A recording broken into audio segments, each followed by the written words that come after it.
Hey guys, welcome back to the channel. My name's Jordy Clark. I'm a local real estate investor here in Salt Lake City, Utah, and real estate broker.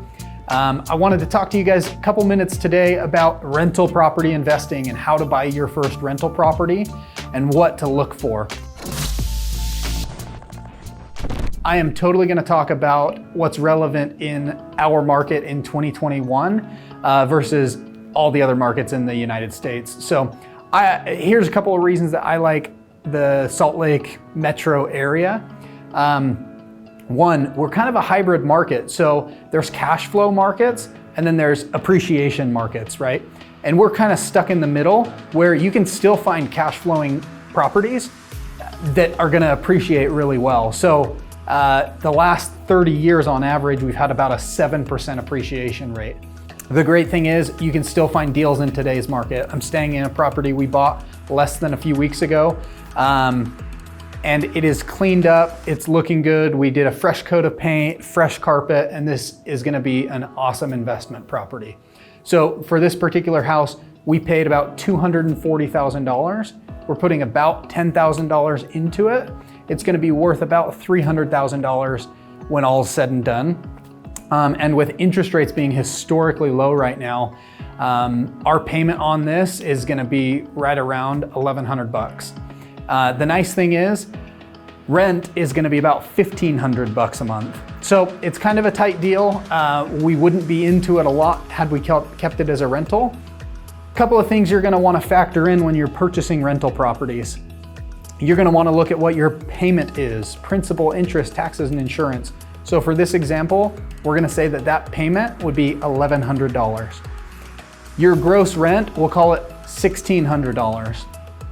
You're gonna take your gross rent of $1,600 minus the $1,100 for the taxes, insurance, principal, and interest payment, and that leaves you with $500 left over. Now, that's not all profit.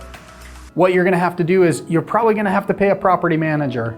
I don't recommend self-managing rental properties unless you know what you're doing or are willing to make mistakes and learn. Property managers usually charge between 8 to 10%. So we'll say the property manager charges $160. So if we've got $500 left over after the payment, we take off $160 for a property manager. That leaves us with $340 after all is said and done. So overall, that'd be a good return depending on how much you put down, right? We like to buy things a little bit more creatively.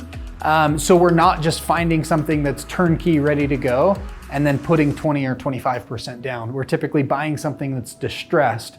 And distress can mean a lot of different things. So look for properties that have long weeds in the yard. The yard's not taken care of, the roof has issues.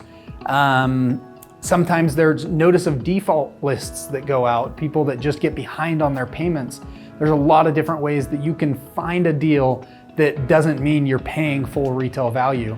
And you typically go in, you buy it with a bridge loan or a hard money loan, and then you'll fix it up, refinance it, and you'll be into it for less than 20% down, as long as you run your numbers, and that's gonna jack up your return on investment, which is gonna ultimately get you to financial independence or financial freedom quicker. So the cool thing is this property, $340 a month left over. Obviously, sometimes there's repairs and stuff that come up, but for this example, we are totally just going to say, hey, let's say you went out and you got 20 of these properties over the next 10 years. Once every 6 months is not that hard to do if you're determined and have the hustle. So if you had $340 a month in cash flow times 20, that would give you roughly $6,800 a month passive. Someone else is also paying your investment off. So every single month that principal balance is going down. I'll talk about that more in another video. Again, this is a super easy video just to get the concept in your mind that not only can someone else pay the payment, but you'll receive some money every month.